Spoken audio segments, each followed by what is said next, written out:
नमस्कार, मैं विपिन कुमार सिंह, गोल institute founder MD.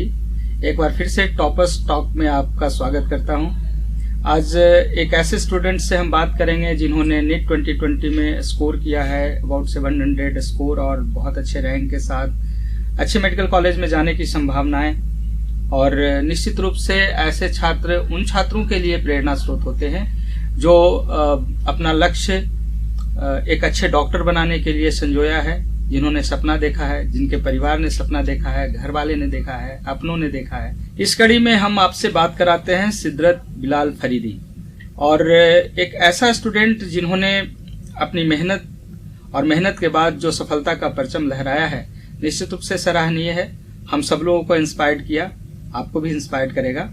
सिदरत, आपके सफलता पे आपको बहुत सारी बधाई, शुभकामना।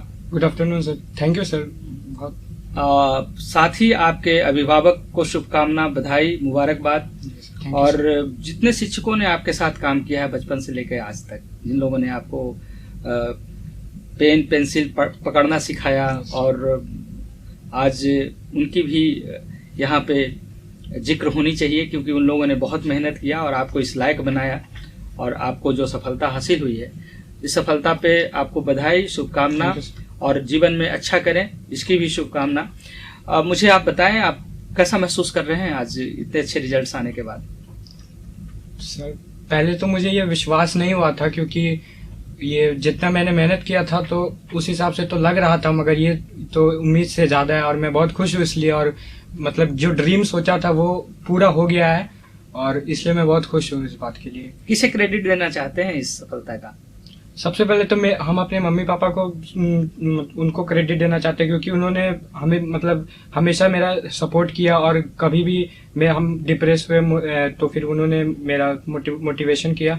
और उसके बाद मैं गोल संस्थान को है ना थैंक यू बोलना चाहता हूँ, क्योंकि जब मैं पिछले बार मतलब हार गया था अपना मेहनत, तो फिर गोल संस्थान ने मुझे सपोर्ट दिया, और उसके बाद फिर जो आज मैं इतना कर पाया हूँ, शायद उतना नहीं हो पाता, उससे होता अच्छा, मगर उतना अच्छा तो नहीं हो पाता जितना हुआ है।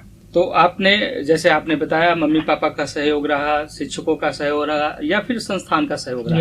ये तो बहुत स्वाभाविक होती है बातें, हम लोग तो सहयोग के लिए बैठे होते हैं और देते भी हैं। इसमें आपको क्या लगा कुछ स्पेशल? आपने जैसे कहा कि पिछले साल हमारा सफलता हमें नहीं मिली, और फिर आप हतोत्साह हुए और उस बीच से उबर कर फिर वापस आए। आपको क्या लगता है, कौन सा इंस्पिरेशन, मोटिवेशन आपके अंदर था जो फिर से आपको तैयार किया और इतने अच्छे रैंक आप लेकर आए हैं फिर इस बार?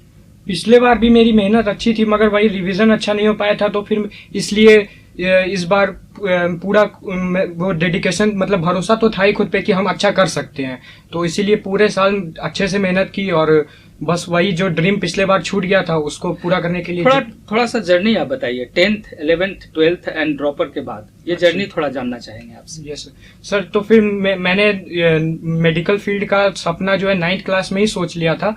तो उसके बाद जब 10th का एग्जाम हुआ, तो उसके बाद फिर मैंने तैयारी शुरू की मेडिकल की, और मेरा 11th 12th भी अच्छा गया, मगर 12th का आखिरी में थोड़ा गड़बड़ा गया, क्योंकि मेरा रिवीजन अच्छा नहीं हो पाया था। तो उसीलिए नीट के पिछले बार जब मेरा नीट का एग्जाम हुआ, तो फिर 5 मार्क्स से मेरा पिछले बार कट ऑफ छूट गया था। तो फिर उसके बाद मैं 1 महीने तक पूरा डिप्रेस रहा था, मैं रोया भी था। तो उसके बाद मगर फिर वहां से निकल के फिर यहाँ आने में मुझे बहुत मेहनत लगा, और मैं खुश हूँ कि मैं ये कर पाया। आपने 12th के बाद अपेयरिंग में आपके रिजल्ट्स नहीं हुए, 5 मार्क्स से छूट गए, तो जाहिर सी बात है कि कॉन्फिडेंस गिरता है यहाँ से। और फिर से 1 साल के लिए लगना, ये बहुत बड़ा चैलेंज होता है। तो उस चैलेंज को आपने कैसे मिट किया, किस तरीके से उस चैलेंज से आप उबर पाए, और फिर उसके बाद की कहानी क्या हुई?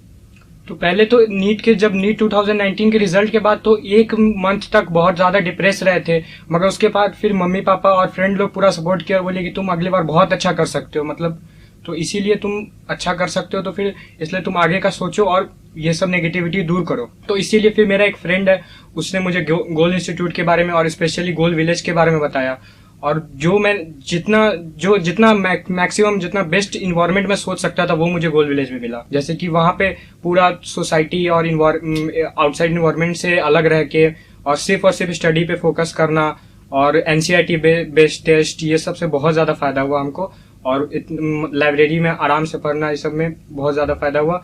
तो जो नेगेटिविटी थी वो मेरा पूरा दूर हो गया, और इसलिए मैं अच्छा कर पाया। सिद्धार्थ, एक बात बताएं, जैसे गोल विलेज के बारे में एक जो छात्रों को परेशानी होती है, सिंपली जो छात्र वहाँ पहली बार जाते हैं, वो घर से जाते हैं तो खाने को लेकर कभी उनके मन में कुछ बातें आती, क्योंकि कैंपस से बाहर नहीं जाना है, वही उसी माहौल में रहना है, उसी माहौल में पढ़ना है।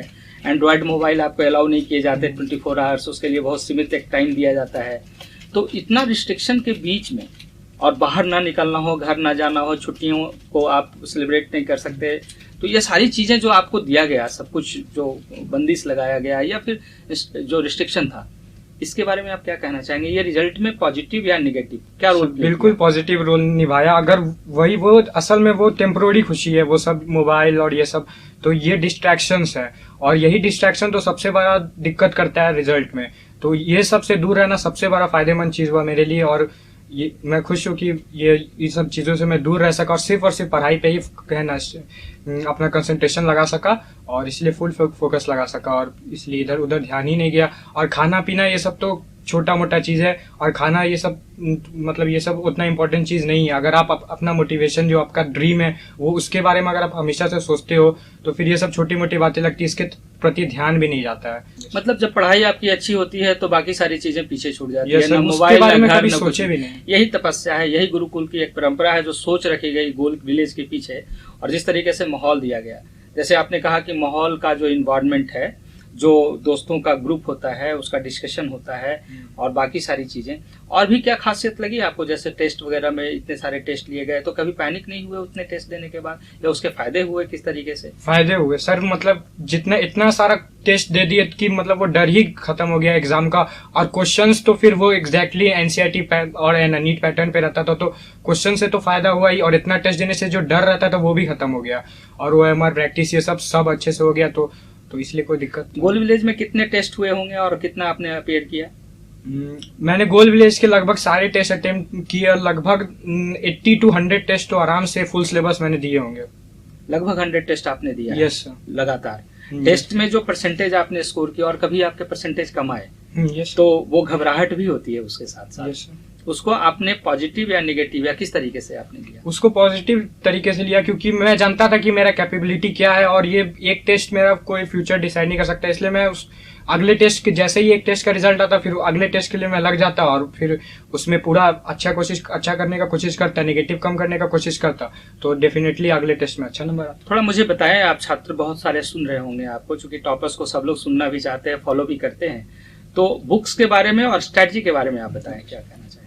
तो मैंने तो बायोलॉजी और ऑर्गेनिक और इनऑर्गेनिक केमिस्ट्री के लिए फुल एनसीईआरटी पे फोकस किया, मतलब उसको मल्टीपल टाइम्स पढ़ा, 20 टाइम्स से भी ऊपर पढ़ा।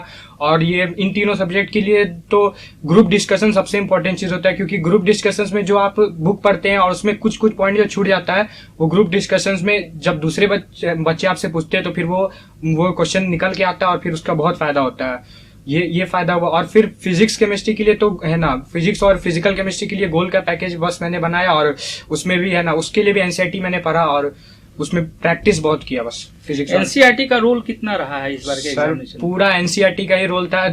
ये मतलब यहाँ तक कि फिजिक्स में भी जो थ्योरेटिकल क्वेश्चन थे वो डायरेक्टली एनसीईआरटी से के लाइन से उठ के आए, तो फिर आप समझ सकते हैं। मतलब आपने सजेस्ट दे दिया, बच्चों को सजेशन दे दिया कि एनसीईआरटी और उससे बाहर नहीं जाना है। No sir. एक और जो चैलेंज आया होगा आपके सामने, जैसे 2013 और 18 के बीच में जो क्वेश्चंस पूछे गए, उसमें 10% क्वेश्चंस बाहर से पूछे जाते थे।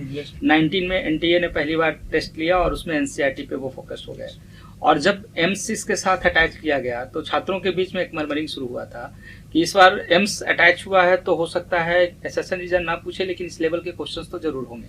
और बहुत सारे लोगों ने प्रेडिक्शन किया, आप लोगों को शायद बताया भी होंगे, कुछ लोग बाहर से सूचनाएं भी मिल रही थी।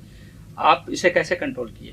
तो इसके लिए जो टेस्ट में ही जो आउटसाइड एनसीईआरटी क्वेश्चंस आते थे, जो मेरे से नहीं बनते थे या गलत हो जाते थे, उसको मैं अपने रिकॉर्ड डायरी में नोट कर लेता था, और फिर बाद में उसको पढ़ लेता था। वैसे कुछ तो आया नहीं है, मतलब नीट 2020 में तो एनसीईआरटी से बाहर कोई क्वेश्चन आया नहीं, मगर फिर भी अगर आपको डर लगता है कि एनसीईआरटी से बाहर आ सकता है, तो फिर बस जो टेस्ट में जो एक्स्ट्रा क्वेश्चंस आते हैं एनसीईआरटी के बाहर का, उसको आप याद रखिए, उसको रिकॉर्ड डायरी में लिख लीजिए, और फिर मल्टीपल टाइम रिविजन करते हैं। आपने रिकॉर्ड डायरी बताया, रिकॉर्ड डायरी का क्या तरीका होता है, कैसे आपने बनाया था रिकॉर्ड डायरी, और क्या उसका रोल प्ले किया था? सर रिकॉर्ड डायरी सब रिवीजन के वक्त सबसे ज्यादा हमको मतलब फायदा किया। वही एक चीज था जो बहुत ही कम समय में हम बहुत बार रिवीजन कर पाए। तो क्या होता था कि जब हम टेस्ट दे के आते थे तो उसके बाद पहले तो आंसर की आता था, मिला लेते थे, ठीक है ये गलत हुआ ये सही हुआ, और उसके बाद जैसा सर बताते थे कि क्वेश्चन का एनालिसिस को टेस्ट देने से ज्यादा इंपॉर्टेंट होता, तो वो मैं करता था, और हर क्वेश्चन जो भी गलत हुआ उसका एग्जैक्ट रीजन पता करने का कोशिश करता था कि वो क्यों गलत हुआ, कि उसका क्वेश्चन ठीक से नहीं पढ़े या ऑप्शन ठीक से नहीं पढ़े या कैलकुलेशन मिस्टेक हो गया या फिर जो भी ये सब चीजें, तो उसको मैं नोट करता था और वहां पे लिख देता था कि ये इस वजह से गलती हुआ, आइंदा से नहीं होना चाहिए, और उसका सॉल्यूशन भी लिख देता था, मगर वो रीजन भी लिखता था। बहुत इंपॉर्टेंट होता है एक बात कि स्टूडेंट के पास एक स्ट्रेटजी होना चाहिए, प्लानिंग होना चाहिए, और जो उन्हें एक्सपीरियंस लोग बता रहे हैं उस पर ट्रस्ट होना चाहिए। जैसे इन्होंने कहा कि एनसीईआरटी पे पूरा फोकस थे, और अगर थोड़ी बहुत बाहर की बातें आ भी रही थी तो सिस्टम ने जो गाइड किया, केयर जो किया जा रहा था और जो सपोर्ट किया जा रहा था, जो स्ट्रेटजी दिया जा रहा था, उससे वो डेविएट नहीं कर रहे थे। एनसीईआरटी से बाहर जो क्वेश्चन टेस्ट में थोड़े बहुत पूछे गए उतने ही पे ये फोकस किए, इतना डिटरमाइंड थे। ये बहुत जरूरी होता है कि आप यदि अपनी तैयारी कर रहे हैं तो एक्सपीरियंस, 24 ईयर्स का एक्सपीरियंस इस सिस्टम के साथ जुड़ा हुआ है। हजारों हजार बच्चे साधारण परिवार से निकलकर मेडिकल कॉलेज तक पहुंचे हैं। एक सिद्धरथ की भी कहानी है, ये भी जिस लेवल से निकल कर आए हैं। मैं जानना चाहूंगा सिद्धरथ आपसे, आप अपने फैमिली का बैकग्राउंड बताएं और किस तरीके से आपके फैमिली में एजुकेशन का लेवल है वो थोड़ा जानना चाहेंगे। सर, तो मैं एक मिडिल क्लास फैमिली से बिलोंग करता हूँ, मगर मेरे फैमिली ने जो सबसे इम्पोर्टेंट चीज़ जो मेरे पे ध्यान दिया वो था एजुकेशन।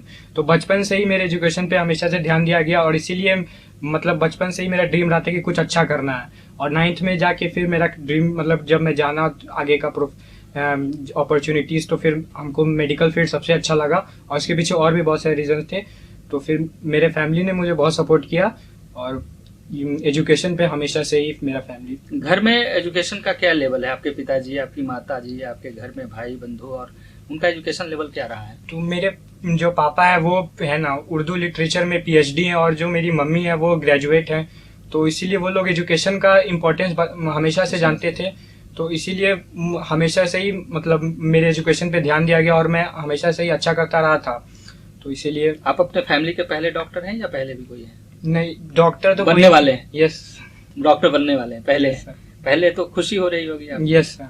और घर वालों को भी काफी खुशी। Yes sir. इस बीच में सिद्धरथ एक जो अनफॉर्चुनेट एक जो घटनाएं हुई हैं हम सब लोगों के साथ, ये पैंडेमिक हुआ कोविड-19 का, और इस बीच में फॉर्चुनेटली या अनफॉर्चुनेटली आप गोल विलेज में आप लोग फंस गए थे, वहां से बाहर आप नहीं निकल पाए। वहां की पढ़ाई साथ में हो रही थी आपकी, लेकिन डर भी था, घबराहट भी थी, और पैनिक सिचुएशन था। आपके पेरेंट्स घर पे थे, आप वहाँ हॉस्टल में बच्चों के साथ थे। आपको नहीं डर लगा कि हमारे फैमिली के साथ कुछ होगा या हमारे साथ कुछ ऐसा हो जाएगा? मैं घर से काफ़ी दूर हूँ, और उस परिस्थिति में भी कैसे आपने अपनी पढ़ाई को कंट्रोल किया, ये जानना चाहेंगे आपसे। अनसर्टेनिटीज के कारण तो फ्रस्ट्रेशन तो हुआ था, ये तो सही है कि बहुत मतलब जून के महीने में बहुत ज़्यादा डिप्रेशन हो गया था कि अब पता नहीं अब होगा कि नहीं, ये सब हो रहा था। मगर मैंने मतलब पढ़ना नहीं छोड़ा, और टेस्ट तो रोज़ देता था। जो जनवरी 2020 से टेस्ट देना शुरू किया था वो मैं लगातार देता था। गोल का टेस्ट होता वो देता, उसके अलावा टेस्ट होता वो सब देता, और टेस्ट मैंने नहीं छोड़ा, रिकॉल डायरी बनाना नहीं छोड़ा, और एनसीईआरटी का चैप्टर्स भी पढ़ना नहीं छोड़ा। तो ये इतना करते थे, और हाँ उतने बीच में थोड़ा पढ़ाई डगमगाई थी, उतना अच्छा नहीं हो पाया था, मगर ये सब चीज़ तो कर ही रहे थे, और फैमिली से जो बात होता ही था। और गोल विलेज में हमको महसूस होता था कि हम बहुत सेफ हैं, मतलब घर से तो ज़्यादा ही सेफ हैं। तो ये आपको महसूस होता था, इसका कॉन्फिडेंस मेंटेन रहा होगा, तो फिर डर नहीं लगा आपको। अच्छा, आपने जैसे बताया रिकॉल डायरी की बातें, टेस्ट की बातें, इसमें एक बातें निकल कर आ रही है, बहुत इंपॉर्टेंट है कि जब क्वेश्चन आसान पूछे जाते हैं, एनसीईआरटी से पूछा जाता है, पैन इंडिया एनसीईआरटी पढ़ रही है, सारे छात्र लगभग 16 लाख बच्चे जो अपीयर हो रहे हैं वो एनसीईआरटी, और 98 चैप्टर्स, 6 केमिस्ट्री, बायोलॉजी मिलाकर है। तो सारे स्टूडेंट्स जब एक ही पार्ट को पढ़ रहे हैं, वहीं से क्वेश्चन पूछा जाएगा, और क्वेश्चन जब आसान होगा तो कट ऑफ ऊपर जाएगा, जो इस बार भी हुआ। और इस बीच में जो चैलेंज है वो है नेगेटिव कंट्रोल करना। आपने कैसे नेगेटिव कंट्रोल किया था? तो इजी पेपर में नेगेटिव होने का मेन कारण तो यही होता है कि सिली मिस्टेक हो जाना, जो सब मैक्सिमम बच्चों का होता है। तो ये अवॉइड करने का बस एक ही तरीका है, टेस्ट बहुत सारा देना पड़ेगा। टेस्ट दीजिएगा और उसका एनालिसिस करिएगा, तो फिर अगली बार जब आप क्वेश्चन बनाएगा तो आप डिफरेंस पहचान सकिएगा कि ये क्वेश्चन उस क्वेश्चन से अलग था, तो इसमें वो फॉर्मूला या वो कॉन्सेप्ट नहीं लगाना, तो फिर आप हड़बड़ा के गलती नहीं करिएगा। तो फिर इसीलिए ये रिकॉल डायरी और टेस्ट एनालिसिस सबसे ज़्यादा फायदा होता है सिली मिस्टेक रोकने के लिए। अब इसके बाद जो एक इम्पॉर्टेंट पॉइंट्स है, जैसे गोल विलेज में आप थे, वहाँ पे आपकी पढ़ाई हो रही थी, किस किस लेवल पे आपको लगा कि गोल विलेज का सपोर्ट हमें दूसरे जगह से या फिर हम कहीं और होते तो शायद ये नहीं मिल पाता, यहाँ पे स्पेशल मिला, इस वजह से इतने अच्छे रैंक आपके आगे?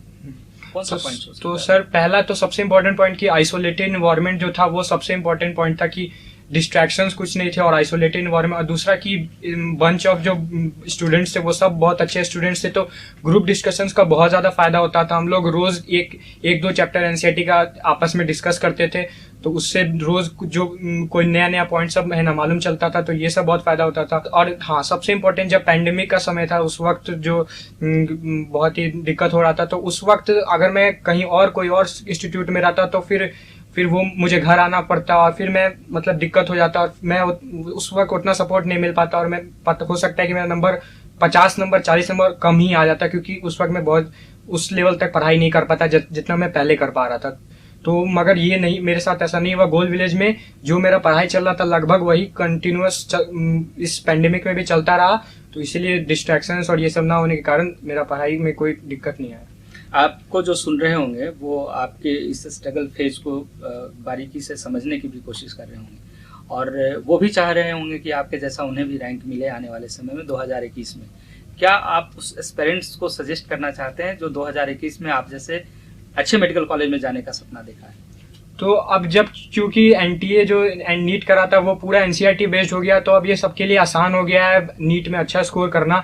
बस उसके लिए यही है कि आपको अपने आप पे कॉन्फिडेंस रहना चाहिए कि हाँ हम एनसीईआरटी ही पढ़ेंगे, ज़्यादा मोटा मोटा बुक पढ़ने का जरूरत नहीं है, वो बस आपको और नंबर कम ही करेगा, डिस्ट्रैक्ट ही करेगा, कोई फायदा नहीं होता है उससे। इनफैक्ट पिछले बार मेरे रिजल्ट ना होने का कारण भी यही था कि मैं बहुत मोटा मोटा बुक से रिविजन ये सब कर रहा था, तो वो सही नहीं है।